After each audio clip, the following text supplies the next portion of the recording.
Oke, baik. Bismillahirrahmanirrahim. Assalamualaikum warahmatullahi wabarakatuh. Perkenalkan, nama saya Sulfari Salazar, program studi Teknik Mesin, Pendidikan Profesi Guru, gelombang 2, tahun 2024, Universitas Negeri Makassar. Hari ini saya akan melaksanakan refleksi pengalaman belajar setiap mata kuliah. Saya memilih mata kuliah Prinsip Pengajaran dan Asesmen di Sekolah Menengah Kejuruan. Adapun topik yang saya bawakan yaitu topik 1. Nah, di sini ada review pengalaman belajar. Nah, pengalaman belajar apa yang berguna dan menarik? Menurut pengalaman saya, melalui mata kuliah Prinsip Pengajaran dan Asesmen, saya memperoleh pemahaman penting, yaitu mengenai bagaimana perencanaan dan pembelajaran di SMK. Di sini kita harus menyesuaikan karakteristik peserta didik. Karena kenapa? Di SMK itu punya treatment dan pembelajaran yang berbeda dengan sekolah-sekolah lainnya seperti SMA, madrasah. Nah, di sini di SMK juga pada pembelajaran Prinsip Pengajaran dan Asesmen, kami di sini mempelajari beberapa hal seperti pembelajaran kelas industri, pembelajaran kelas kewirausahaan, pembelajaran teaching factory. Nah, kemudian yang kedua, pengalaman belajar apa yang menarik dan berguna tapi kurang menarik.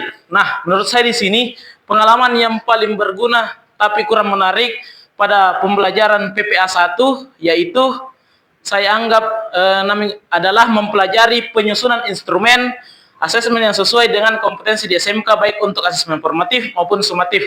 Kenapa saya menganggap ini kurang menarik? Karena latar belakang pendidikan saya yang awalnya dari pendidikan non-dik, yaitu sarjana teknik. Kenapa saya menganggap hal ini kurang menarik? Karena saya sedikit trust isu mengenai pembelajaran kejuruan. Nah, maka dari itu saya menganggap ini kurang menarik pada pembelajaran PPA di semester 1. Selanjutnya, pengalaman belajar apa yang menarik tapi kurang berguna? Nah, salah satu pengalaman belajar yang saya anggap menarik namun kurang berguna adalah ketika mempelajari berbagai pendekatan pengajaran secara teoritis yang terlalu umum dan kurang spesifik untuk konteks SMK.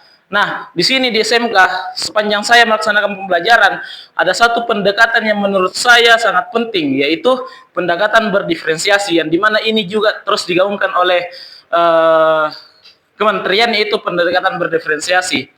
Kemudian selanjutnya, pengalaman belajar apa yang tidak menarik dan tidak berguna dalam konteks sebagai calon guru.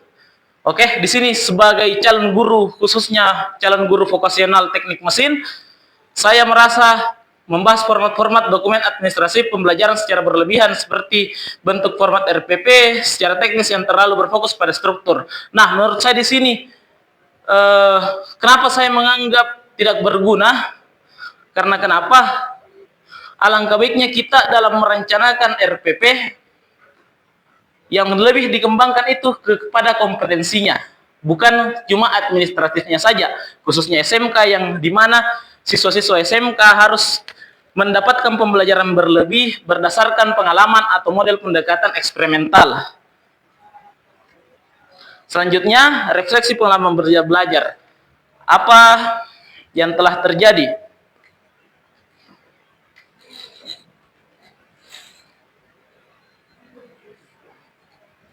Nah, di sini apa yang telah terjadi selama mengikuti mata kuliah Prinsip Pengajaran dan Asesmen di sekolah. Di sini saya mempelajari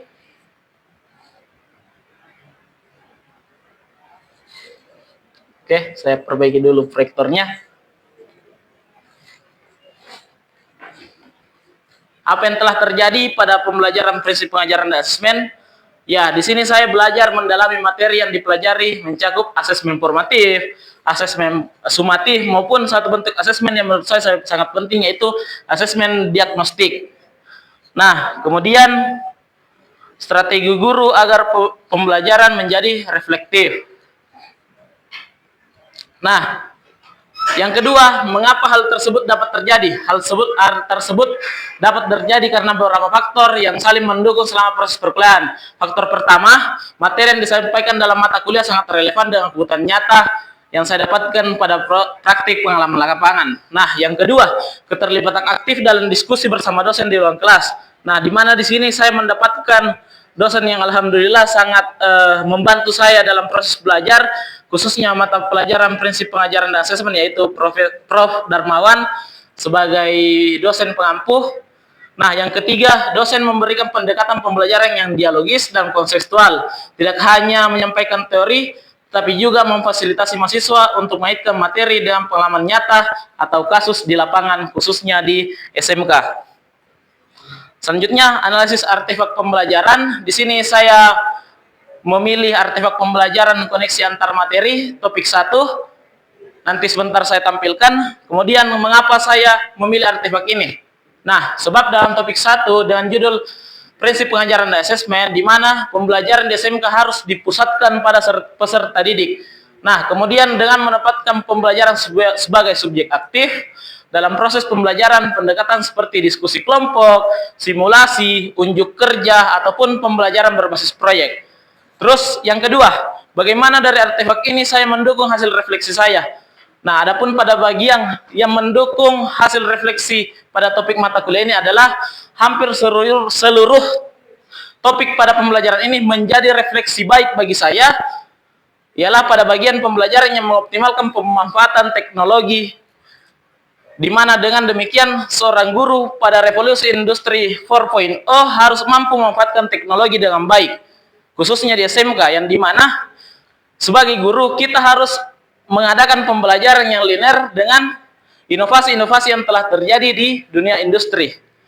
Oke, selanjutnya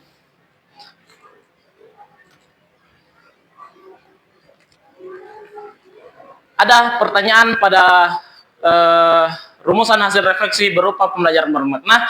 Apabila saya mengajar atau membahas topik ini dengan mempertimbangkan prinsip pembelajaran bermakna yang berfokus pada peserta didik, perubahan apa yang akan saya lakukan? Ini menarik. Nah, saya akan fokus mengembangkan pendekatan interaktif dan kolaboratif, fokus pada pembelajaran berbasis proyek atau praktik langsung di bengkel, yaitu bagi jurusan saya teknik mesin, ada 2 di tempat PL saya, yaitu teknik pemesinan dan teknik pengelasan dan fabrikasi logam. Nah, selain itu saya akan memberikan umpan balik yang konstruktif untuk peserta didik saya secara berkelanjutan dan memanfaatkan teknologi untuk membuat pembelajaran yang lebih menarik, lebih fleksibel, dan melakukan perubahan-perubahan ini akan menciptakan pembelajaran yang lebih relevan bagi siswa saya di SMK nantinya. Nah, serta membantu mereka mengembangkan keterampilan yang diperlukan untuk sukses di dunia kerja.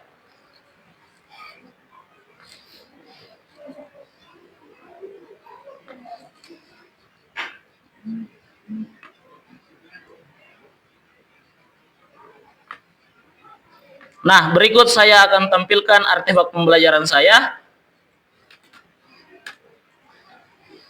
Nah, ini merupakan artefak pembelajaran saya yang saya bawakan di mata pelajaran prinsip pengajaran dan asesmen di SMK, di mana yang pertama itu pembelajaran berpusat pada peserta didik, kedua pembelajaran yang efektif dan reflektif, selanjutnya ketiga pembelajaran yang mengoptimalkan pemanfaatan teknologi, terus pembelajaran yang berbasis dunia kerja, terakhir pembelajaran yang mengoptimalkan pemanfaatan dan pengembangan lingkungan sebagai sumber belajar. Kenapa saya memilih topik 1 koneksi antar materi? Karena ini bisa jadi sebagai infografis dan bisa disebarkan untuk umum dan dipelajari lebih lanjut sebagai bahan refleksi.